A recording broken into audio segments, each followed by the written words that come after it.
नमस्कार मित्र हो, पीयू मराठी या चॅनलवर आपल्या सर्वांचे सहर्ष स्वागत। डॉक्टर भीमराव आंबेडकर हे भारतीय समाजाचे एक महान नेते, समाज सुधारक आणि भारतीय संविधानाचे शिल्पकार होते। त्यांच्या जीवन संघर्ष, शिक्षणाप्रती समर्पण आणि समाजात समानता प्रस्थापित करण्यासाठी दिलेले त्यांनी योगदान यामुळे त्यांना इतिहासात एक विशेष स्थान मिळते। अशा या महान विचारवंतांचा जन्म 14 एप्रिल 1891 रोजी मध्य प्रदेशातील इंदूर जिल्ह्यातील मुहू नावाच्या ठिकाणी झाला, जे आता डॉक्टर आंबेडकर नगर म्हणून ओळखले जाते। बाबासाहेब आंबेडकर हे जातीने दलित होते आणि त्या काळातील सामाजिक अवस्थेत त्यांना अस्पृश्य मानले जात असे। त्यामुळे त्यांचे बालपण अनेक अडचणी आणि भेदभावांनी भरलेलं होतं, पण त्यांनी कधी हार मानली नाही आणि शिक्षणाला आपले त्यांनी सर्वात मोठे शस्त्र बनवले। डॉक्टर भीमराव आंबेडकर आणि त्यांचे वडील मुंबई शहरातील एका घरात राहायला गेले, जिथे खूप गरिबी लोक राहायचे आणि एकाच खोलीत होते। त्यामुळे दोघांनाही एकत्र झोपण्याची व्यवस्था नव्हती, म्हणून बाबासाहेब आंबेडकर आणि त्यांचे वडील आळीपाळीने झोपायचे। जेव्हा त्यांचे वडील झोपायचे तेव्हा डॉक्टर भीमराव आंबेडकर दिव्याच्या मंद प्रकाशात अभ्यास करायचे।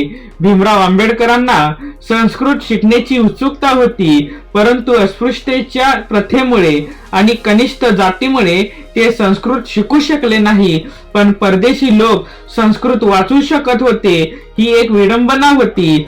भीमराव आंबेडकर यांनी जीवनात अपमानास्पद परिस्थितीवर सामना करत संयम आणि धैर्याने आपले शालेय शिक्षण आणि नंतर महाविद्यालयीन शिक्षण पूर्ण केलं। 1907 मध्ये मॅट्रिक उत्तीर्ण झाल्यानंतर डॉक्टर भीमराव आंबेडकर यांनी 1912 मध्ये एलिफिन्स्टन कॉलेज मधून पदवी प्राप्त केली। 1913 मध्ये त्यांनी 15 प्राचीन भारतीय व्यवसायावर एक शोध प्रबंध लिहिला। डॉक्टर भीमराव आंबेडकर यांनी 1915 मध्ये कोलंबिया विद्यापीठातून अर्थशास्त्रात MA पदवी प्राप्त केली। 1917 मध्ये त्यांनी PhD पदवी प्राप्त करून त्यांनी भारतीय राष्ट्रीय विकास आणि विश्लेषणात्मक अभ्यास या विषयावर संशोधन केलं। 1917 मध्ये त्यांनी लंडन स्कूल ऑफ इकॉनॉमिक्स मध्ये प्रवेश घेतला, पण साधन संपत्ती अभावी त्यांचे शिक्षण पूर्ण करू शकले नाही। काही काळानंतर ते लंडनला गेले। लंडन स्कूल ऑफ इकॉनॉमिक्स मधून त्यांनी अपूर्ण शिक्षण पूर्ण केलं। यासोबत त्यांनी MSc आणि बार ॲट लॉ ची पदवी देखील मिळवली। ते त्यांच्या काळातील सर्वात सुशिक्षित राजकारणी आणि विचारवंत होते। ते एकूण 64 विषयामध्ये मास्टर होते। त्यांना 9 भाषा येत होत्या। यासोबत त्यांनी जगातील सर्व धर्मांचा अभ्यास केला होता। 1915 ते 17 मध्ये वयाच्या 22व्या वर्षी बाबासाहेब आंबेडकर हे कोलंबिया विद्यापीठात विद्यार्थी असताना अमेरिकेला गेले।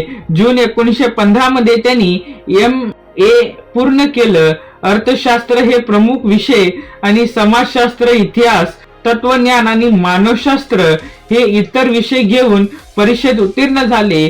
त्यांनी पदव्युत्तर शिक्षणासाठी प्राचीन भारतीय वाणिज्य या विषयावरील संशोधन कार्य सादर केलं। लंडन स्कूल ऑफ इकॉनॉमिक्स मधील त्यांच्या प्राध्यापक मित्रासह बाबासाहेब आंबेडकर यांनी 1916 ते 1922 पर्यंत बॅरिस्टर म्हणून लंडनला गेले आणि बॅरिस्टरच्या अभ्यासक्रमासाठी ग्रे इन मध्ये आणि लंडन स्कूल ऑफ इकॉनॉमिक्स मध्ये सामील झाले, जिथे त्यांनी अर्थशास्त्रात डायरेक्ट प्रबंधावर काम करण्यास सुरुवात केली। भारतरत्न यांच्याकडे 32 पदव्या होत्या आणि त्यांना 9 भाषेचे उत्तम ज्ञान होते। त्यांनी लंडन स्कूल ऑफ इकॉनॉमिक्स मध्ये 8 वर्षाचा अभ्यास फक्त 2 ते 3 वर्षात पूर्ण केला। लंडन स्कूल ऑफ इकॉनॉमिक्स कडून डॉक्टर ऑफ सायन्स ही दुर्मिळ डॉक्टरेट पदवी मिळवणारे हे केवळ भारतातील नव्हे तर संपूर्ण जगातील पहिले आणि एकमेव व्यक्ती होते। पहिल्या महायुद्धामुळे त्यांना भारतात परतावे लागले।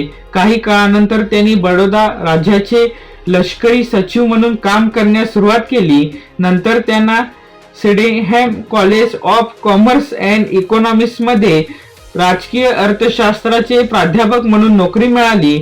कोल्हापूरच्या शाहू महाराजांच्या मदतीने ते पुन्हा एकदा उच्च शिक्षणासाठी लंडनला गेले।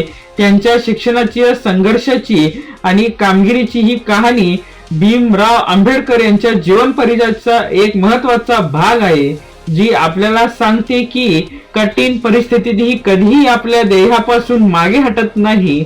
डॉक्टर आंबेडकर हे एका कष्टाळू समाजसुधारक इतक्या समानतेने सामना केल्यानंतर बाबासाहेबांनी सामाजिक सुधारतेचे काम हाती घेतलं. बाबासाहेबांनी अखिल भारतीय वर्ग संघटना स्थापन केली. सामाजिक सुधारणासाठी ते खूप कष्टाळू होते. ब्राह्मणांकडून अस्पृश्यतेची प्रथा, मंदिरात प्रवेश न देणे, दलितांविरुद्ध भेदभाव, शिक्षणाकडून भेदभाव इत्यादी सामाजिक सुधारणा घडवून आणण्यासाठी त्यांनी जीवाचं रान केलं. परंतु परकीय राजवटीमुळे ते फारसे यशस्वी झाले नाही.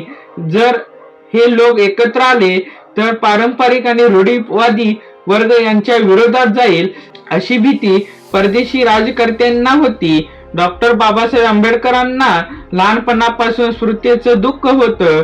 त्यांना केवळ जाती व्यवस्था आणि उच्च आणि नीच दर्जाच्या भेदभावांचा अनुभव आला नाही, तर त्यामुळे त्यांनी अनेक वेळा अपमानास्पद सामना करावा लागला. त्यांनी आयुष्यभर या अन्यायाविरुद्ध लढा दिला. अस्पृश्यतेसारख्या अमानवी प्रथांमुळे खालच्या जातींना मुक्त करणे आणि त्यांना समाजात एक समान हक्क आणि आदर प्रदान करणे हे त्यांचे उद्दिष्ट होते.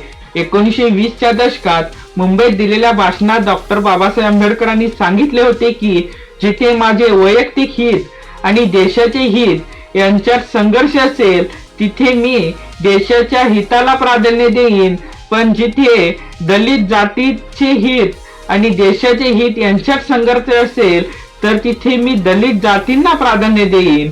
आयुष्याच्या या शेवटच्या क्षणापर्यंत त्यांच्या हक्कासाठी आणि समानतेसाठी लढणाऱ्या दलित समुदायासाठी ते महर्षी म्हणून उदयास आले. 1927 मध्ये त्यांनी अस्पृश्यांना सार्वजनिक जलस्रोतांमधून पाणी घेण्याचा अधिकार सत्याग्रह केला आणि 1937 मध्ये मुंबई उच्च न्यायालयात या मुद्द्यावर ऐतिहासिक असा विजय मिळवला. 1936 मध्ये बाबासाहेबांनी स्वतंत्र कामगार पक्षाची स्थापना केली. 1937च्या केंद्रीय विधानसभा निवडणुकीत त्यांच्या पक्षाने 15 जागा जिंकल्या. डॉक्टर बाबासाहेब आंबेडकरांनी त्यांचा पक्ष अखिल भारतीय अनुसूचित जाती पक्षात बदलला, ज्या पक्षासोबत ते 1946 मध्ये संविधान सभेच्या निवडणुकीमध्ये उभे राहिले. परंतु त्यांच्या पक्षांची निवडणुकी कामगिरी खूपच खराब होती. काँग्रेस आणि महात्मा गांधीचे अस्पृश्य लोकांना हरिजन हे नाव दिलं, त्यामुळे सर्वजण त्यांना हरिजन म्हणू लागले. परंतु आंबेडकरांना ते अजिबात आवडले नाही आणि त्यांनी त्यांचा विरोध केला. ते म्हणाले की अस्पृश्य देखील आपल्या समाजाचा एक भाग आहेत, हे देखील इतरांसारखे सामान्य लोक आहेत. बाबासाहेब आंबेडकरांना संरक्षण सल्लागार समितीमध्ये ठेवण्यात आले आणि व्हाईसरॉय कार्यकारी परिषदेत कामगार मंत्री बनवण्यात आले. बाबासाहेब आंबेडकर हे स्वतंत्र भारताचे पहिले कायदेमंत्री देखील बनले. अशा या महामानव डॉक्टर बाबासाहेब आंबेडकर जयंतीला देशामध्ये सार्वजनिक सुट्टी असते. अशाच नवनवीन व्हिडिओसाठी मित्रहो आताच आपले चॅनल सबस्क्राईब करा, व्हिडिओला लाईक करा आणि व्हिडिओ इतरांपर्यंत नक्की पोहोचवा.